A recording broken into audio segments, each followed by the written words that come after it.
BA के चतुर्थ semester के प्रथम भाग के पाठ्यक्रम में साहित्य दर्पण का प्रथम परिच्छेद लिया गया है।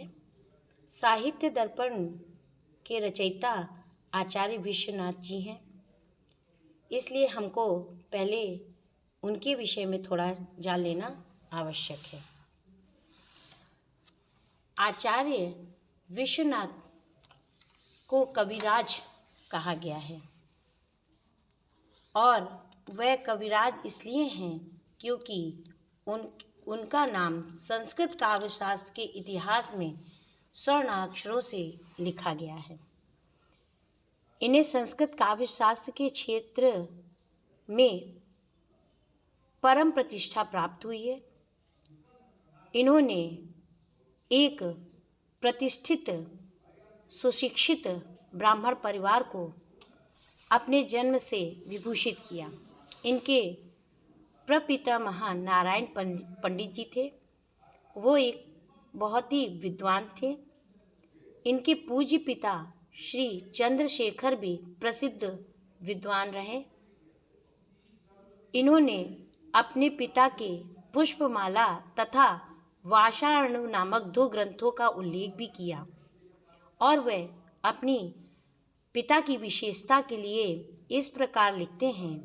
श्री चंद्रशेखर महाकवि चंद्र सुनु, श्री विश्वनाथ कविराज कृतं प्रबंधम, साहित्य दर्पणम मम सुधियो विलोक्य, साहित्य तत्व अखिलम सुखमेव वित्त।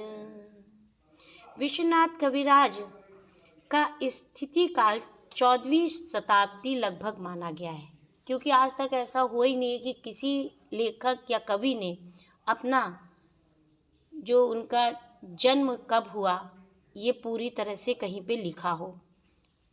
तो माना गया है कि ये 14वीं शताब्दी के रहे होंगे, क्योंकि रस गंगाधर के प्रणेता जो पंडित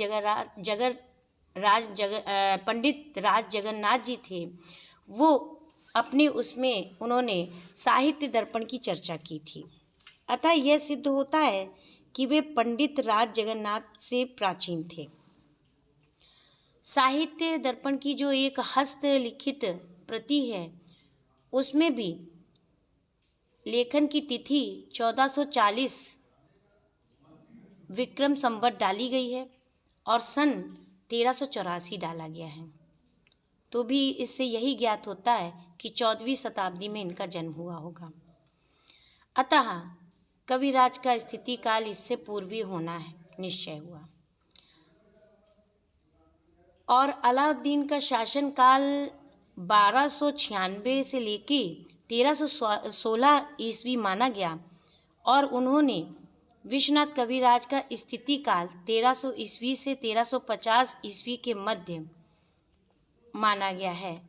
और ये जो साहित्य दर्पण के चतुर्थ परिच्छेद है उसमें अलाउद्दीन का उल्लेख भी किया गया है।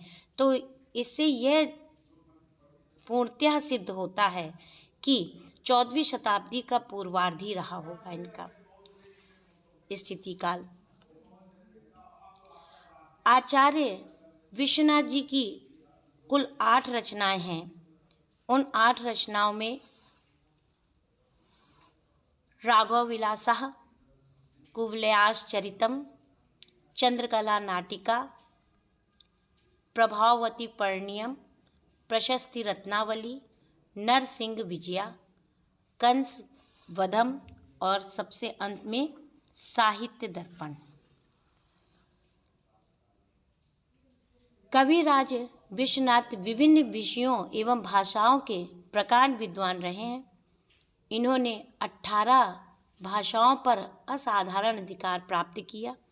अतएव इन्हें अष्टादश भाषा वार विलासिनी भुजंग भी कहा गया। विद्वानों ने इनकी अत्यधिक प्रशंसा की है।